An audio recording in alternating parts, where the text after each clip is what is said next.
Hi, this is Manish Pandey. Welcome back. Now we are going to learn environment function. Environment function gives details of Blue Prism environments like Blue Prism server is used or not, which Blue Prism version installed, which connection is being used, what is the version of Internet Explorer, what is the operating system used, which resource name is used, which username used to log into Blue Prism, etc. So these are the details you will get from environment function. In this video, we will cover BPServer function, BPVersionMajor function, BPVersionMinor function, GetClipboard function, GetConnection function, GetIEVersionMajor function, GetOSArchitecture function, GetOSVersion function, GetOSVersionMajor function, GetOSVersionMinor function, GetResourceName function, GetSessionId function, GetStartTime function, GetUserName function, IsStopRequested function and SingleSignOn function. We will start one by one. First we will see BPServer. So from here environment function we have the first one, that is BPServer. BPServer will give us value in the true or false. If Blue Prism server is being used, then it will give you true. If you are using database connections, it will give you false. Let me use that. Click on paste, and this is the function we are going to use. There is no other criteria we need to pass here. Now just create that store here in the data item. Now click OK. So let me do one by one for all, and then I will show you. So for BPMajor version, this is used to get the major version of the running Blue Prism software. So our Blue Prism version number you will get here. So let's say I am using 7.0, so it will give us 7. Let me take this, paste, copy this, paste, create that. Now click OK. Now third one we have BPVersionMinor. We are using 7.0, so it will give you 0. So we have BPVersionMinor. So get the minor version number of running Blue Prism software. For example, if you are using 3.5 versions, it will give you 5. It means 5 is the lower one, minor one, and 3 is the major one. So we will get 5 here, but in our scenario I am using 7.0, so we will be getting 0. Now paste that, copy this, paste here, create that, take it here. Now here we have a GetClipboard. So clipboard, something like, let's say you have copied something, copy the text, so it will be stored in a clipboard. So that copied value, that clipboard value will get here, and then we can store in a data item. So we have this one, get text from clipboard, paste that, copy, paste here. Now we have fifth one, that is GetConnection. GetConnection, basically it will give the name of the current connection that we are using. Let me first paste that, copy, paste here, create that. Now we have GetIEVersion. So it will give you the version of the Internet Explorer that we are using in our system. So let's paste that, copy, paste here, create that. Now GetOSArchitecture. So OS architecture means operating system architecture. It will give you like bits using like 64 bits of this orchestrator or 32 bits of orchestrator. It will give you that. Let me paste that, copy, create that, so that we can store that value here. Now we have OS version. GetOSVersion means it will get the operating system version which is used here in this system. So here we are using Windows 10, so it will give us 10 here. Paste that, create that. Now OS version. So get OS version 10. Now major version, let me paste that, paste that, copy, paste, create. Now OS minor version. So let's say 10.0, so it will 0 will be minor version, copy this, paste, create that. Now we have GetResourceName. So resource name which we are using to run our bot. So currently I have only one which I have used, that is name is Pandey. So that resource name will be getting here using this function GetResourceName. So it will give the name of the resource running in the current process. Now we have GetSessionId. It will get the ID of the session that is running the current process. Paste that.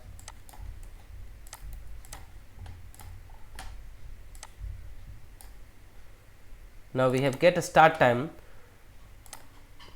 So GetStartTime, it will give you the date and time of the process instance. Copy, paste here, create that. Now GetUserName. So GetUserName, it will give you the username which is used to log in into this Blue Prism. So I have logged in with a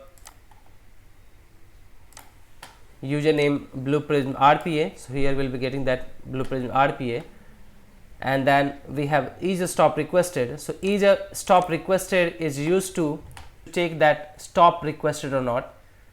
So it gives us value in true or false. Let me click on this IsStopRequested, and then the last one we have, that is SingleSignOn.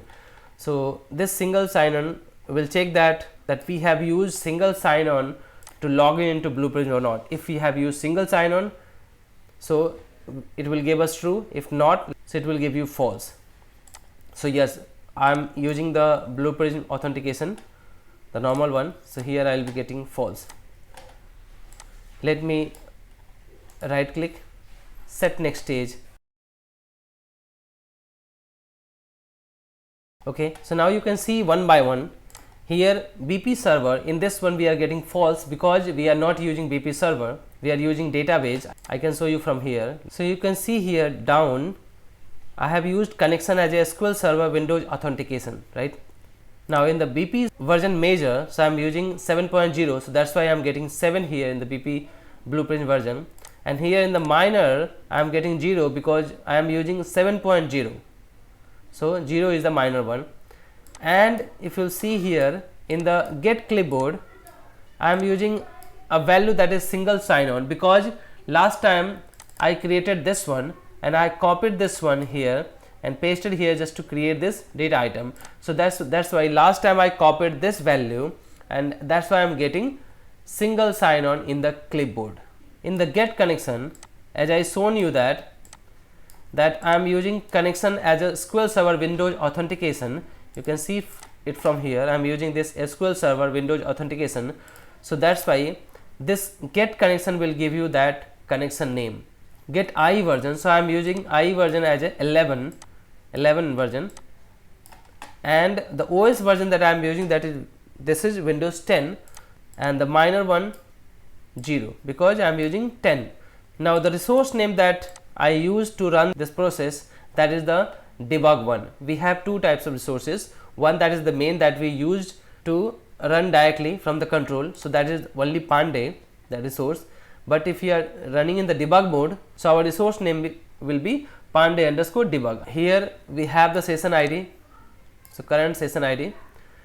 Now after that we have GetStartTime. So GetStartTime is the UST time which I have used to start the process. And now after that we have GetUserName. So I used this username to log in, and here you can see GetOSArchitecture, I missed that one.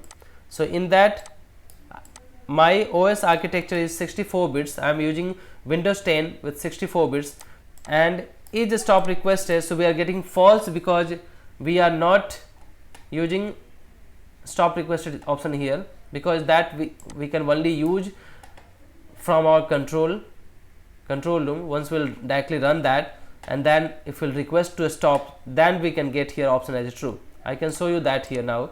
And in the single sign-on, I am not using that single sign-on, so that's why I am getting false value here, because I am using Blue Prism authentication.